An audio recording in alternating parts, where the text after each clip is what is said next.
In a Montessori environment, practical life activities lay the foundation for independence, coordination, and focus. One of the earliest activities introduced is transfer with fingers. To prepare this activity at home or in the classroom, gather the following materials: a small tray, 2 identical bowls, a set of transfer objects, such as cotton balls, pom-poms, or large dried beans. The objects should be safe for the child and large enough to prevent choking hazards. All materials are arranged from left to right to support early reading habits and logical sequencing.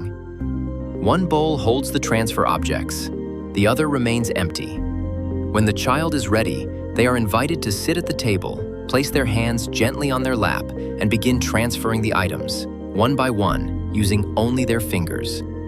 There is no rush. The emphasis is on precision, control, and the joy of purposeful work.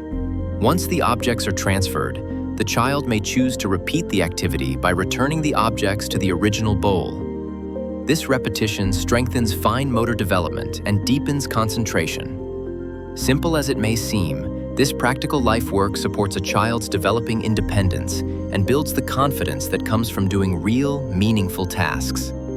For more Montessori-aligned ideas you can try at home or in your classroom, subscribe to Waterfront Academy YouTube channel and join us in nurturing capable, confident children, one mindful moment at a time.